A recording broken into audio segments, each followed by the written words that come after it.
Good afternoon. I'm joined here today by Jana Lieber, the Chairman and CEO of the MTA, and my counsel, Brian Mahana. At 1:01 p.m. today, the U.S. Department of Transportation emailed us a letter from Secretary Duffy announcing their attempt to end the congestion pricing program in the state of New York. At 1:58 p.m., President Donald Trump tweeted, "Long live the king."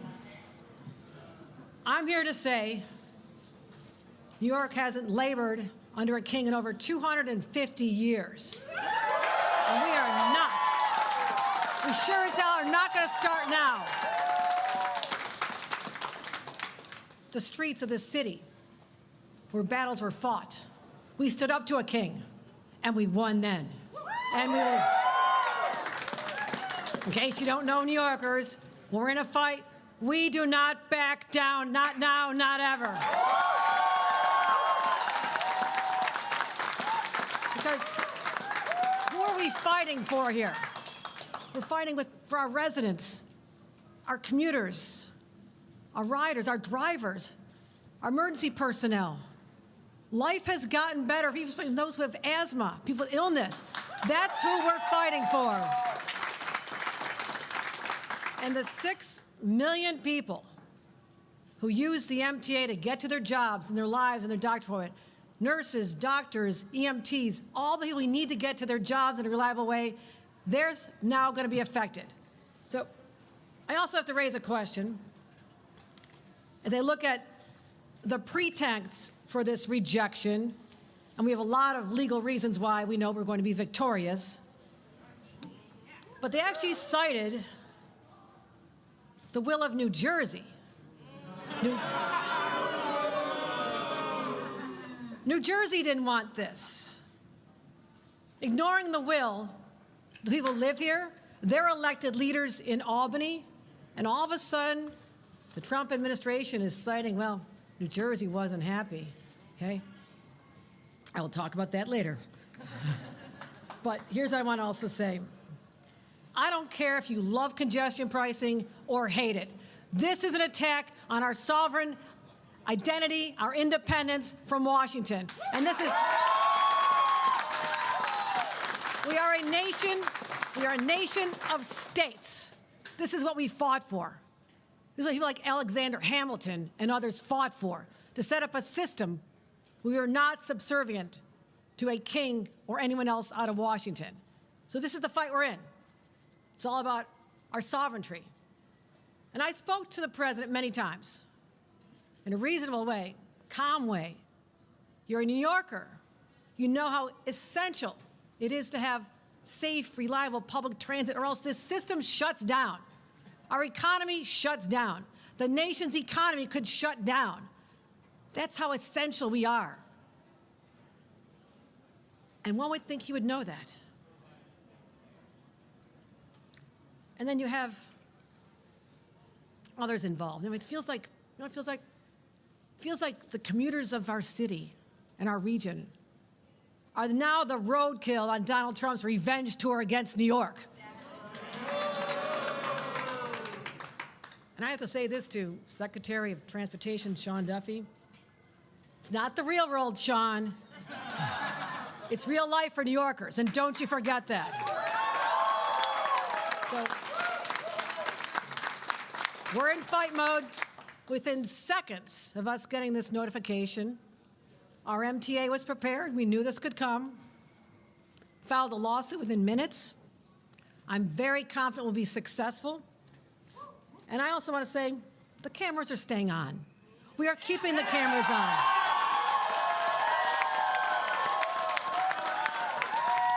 Lights, cameras, action. They're staying on. Last thing I'll say, if in some world that they are successful, the next time you're stuck in traffic, the next time your train is delayed, the next time you're in a flooded station because infrastructure repairs were not made, I want you to think of this. Think about this. Next time you're stuck in traffic,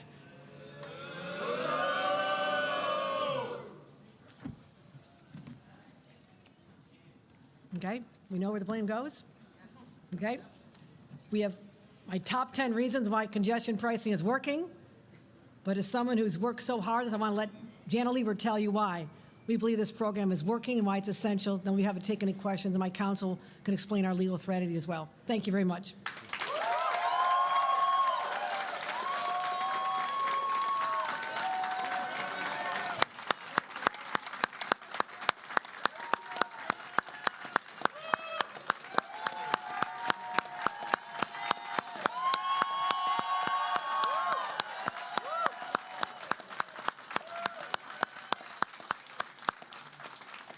Wow. Thank you, Governor Hochul. Thank you for your leadership on this issue.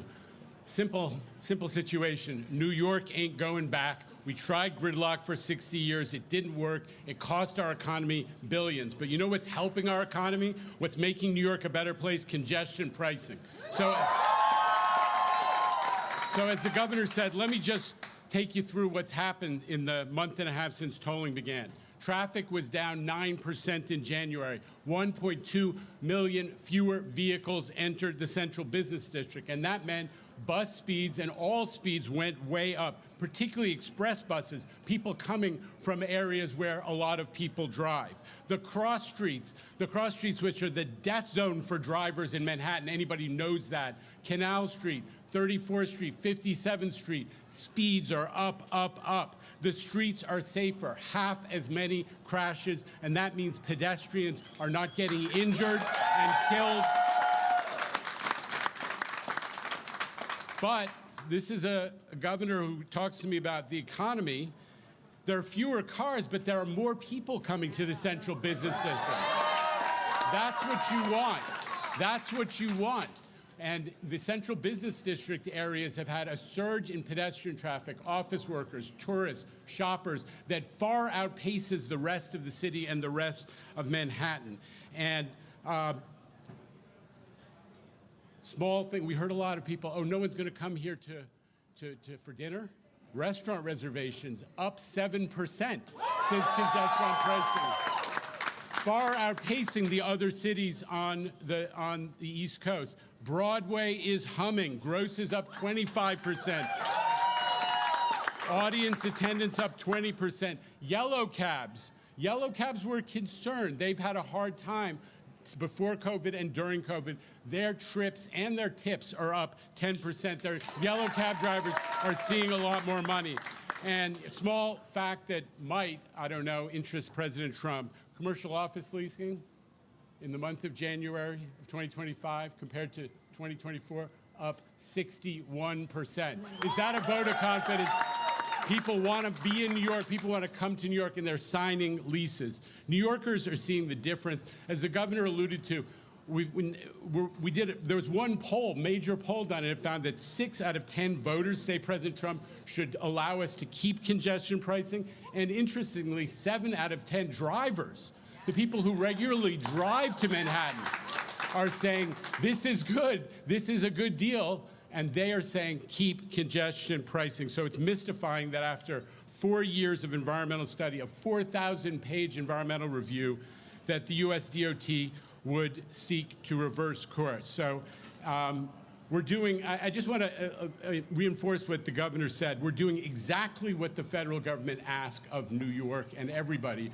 We are doing a thoughtful local solution. I thought the Republican Party was in favor of local control.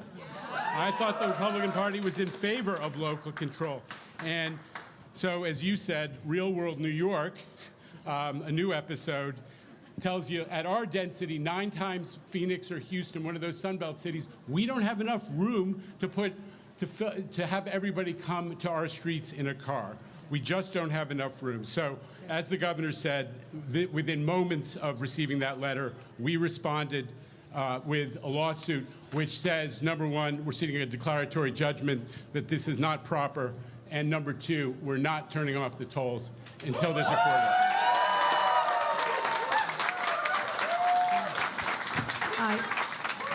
I see I've been joined by a number of elected officials who've been real champions on this. Senator Brad Hoylman, we have our council member who's here. Gail Brewer is here. Keith Powers is here. Anybody else?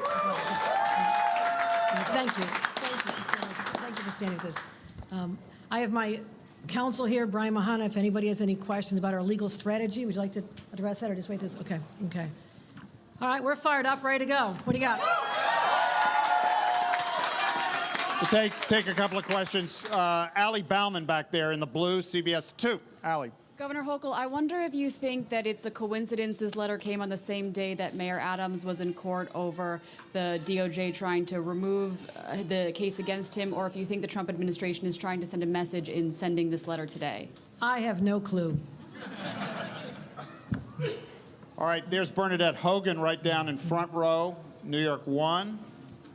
See if we can get a mic. Where's Ray? Got a microphone for you. Okay. Governor, you canceled a meeting with Donald Trump last week. Do you regret doing that, where you could have maybe struck a deal with him? And would you still be willing to strike a deal with him now if he agrees to give the $13 billion or whatever it would be if congestion pricing is turned off? Bernadette, there is no connection between me saying to him last week, the day he invited me to come down to have this conversation, which I have been pursuing, and then 3 hours later, I see on national television that his Attorney General, Pam Bondi, is now saying she's filing charges against me as governor of New York. I called up the president and said, I'm not coming down tomorrow.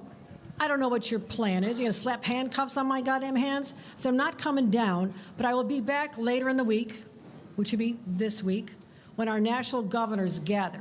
And he said, that's fine. We'll get together and we'll talk. That's why I know it has no bearing, despite the premise behind the question. All right, hey, no, we got to move on. We got to move on, Bernadette. Mara Gay here from the New York Times. I'm not Mara. going to stand here and make deals. There's one person who wants to talk to me. I'll see him in Washington. Governor, have you spoken to the president today since that letter came? Do you believe he's trying to, do you believe he's trying to hurt New York City? And who is really in charge of New York City's government right now? Mayor Adams is the elected mayor of New York City.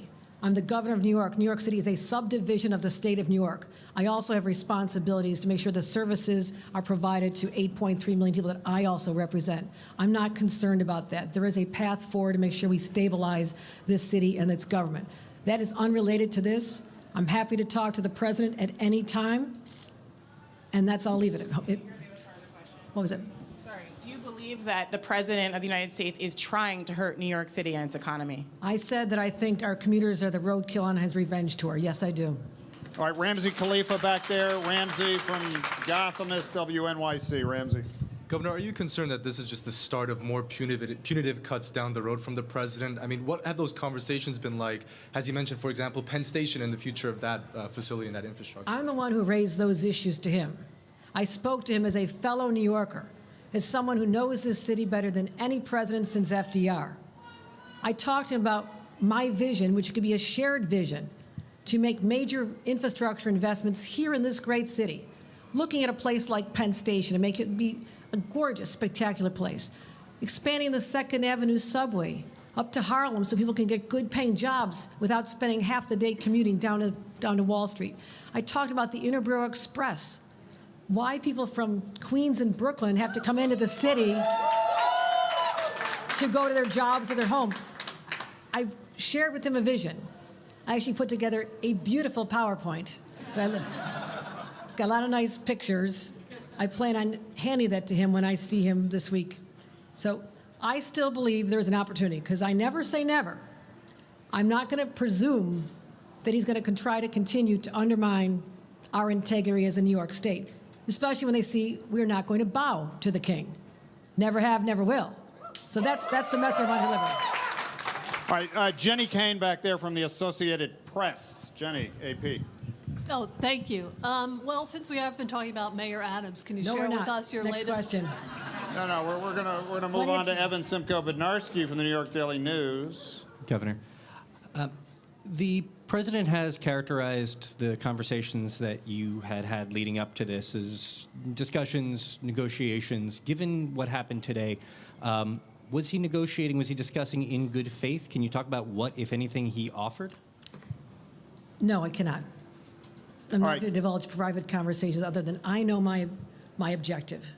My objective is to secure the most federal dollars I can, because I have to make people in Washington understand if this city is crippled because we do not make the investments, make sure the Long Island Railroad is functioning at high level, Metro North is functioning, our entire subway system, they all have to be running in a reliable, safe way, or we shut down. And the ripple effect, not just across New York, but across the nation, is powerful. At a time when our economy is under siege from Washington, we live in a state where people are terrified of tariffs. Terrified of tariffs, whether you're a farmer in upstate New York or someone who's trying to buy steel to build one of the largest manufacturing facilities in American history. I've got a lot of challenges, but I am always one who's willing to sit at the table, say, what do you need, what do I need, and how do we get it done? I'm not ever closing the door on that. Rebecca Lewis right there, City and State in front. Hi, Governor. You use some pretty fiery language, perhaps the strongest that I've heard you use since Trump became president. You called this an attack on New York's sovereignty. Is this marking a new era of your approach to the Trump administration, or should we expect to see more resistance from you to things that he's doing, or are you still going to continue your strategy of trying to find middle ground and, you know, maybe not poking the bear? I think the bear's been poked. But I'm saying this. I want you to know this. I have said on national shows, I've been asked countless, are you leading the resistance? No, I'm governing the great state of New York. I will continue taking on the issues when they have an effect on New Yorkers. I don't need to be playing whack-a-mole every time something crazy comes out of Washington. You need to see me doing a press conference or tweeting about it. That's not how I have effective leadership. I need to pick my fights. And as someone who's watched, well, I watched a lot of First Blood, okay? You probably don't know what it is. Everybody watch First Blood? Someone draws First Blood, you respond. I didn't draw First Blood, okay? There's a response that's required when someone comes after you. Someone just came after my state, and now I have to step up on this issue. If there's another area we can have collaboration, cooperation, serve our mutual constituents because he does represent New York at the federal level, I'm up for that. I'm willing to sit down and work hard to do that. So I'm not trying to put myself in cast a different lens about me. I'm just saying you went too far because you came after New Yorkers. You came after New Yorkers. All right, time for a couple more. Back in the mezzanine, Ida Siegel from NBC4. Hi, Ida. Governor. You said that the cameras are staying on. Does that mean until a federal judge tells you to turn them off? And what happens in court? How long are we going to have this battle in court? Do you predict, you know, realistically, what are the next steps for New Yorkers who drive in, who take the subway, all of those things? I'm going to let my counsel give you some insight into the legal process. Brian Mahana. So the MTA has filed its action, as the governor said, right after we received a letter from federal DOT, and we're seeking a declaratory judgment, making clear that the congestion pricing program is fully authorized. Obviously, that will take some time, but until a judge rules, these cameras are staying on, and we expect the judge to rule in our favor. All right, we got time for one more. Gwen Hogan right down here from the city. Gwen, we're getting you a microphone. It's right behind you. Thank you. Does the MTA have a contingency plan if the president is able to turn off congestion pricing? And what would it take for you to determine that Mayor Eric Adams was no longer able to govern New York City? I'm ignoring the second part of the question because I said that's another day. But No, we have no contingency plan. And as Brian Mahana just said, we're highly confident that this program is going to stand up to in court. Remember, we've been sued in every court east of the Mississippi, and we won every time. This is going to be another one. All right, thanks, everybody. Thank you so much. I just want to say one more thing. You talked about other states. Again, in case you didn't pick this up, the weak legal theory that they have come back with us, and we know we can defeat, also is predicated on what New Jersey wants. Think about that.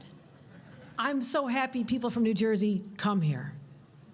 About 80% come by public transit, right, Jano? About 80%, they already take public. I want to make sure that there's a world-class program for our New Jersey guests and commuters.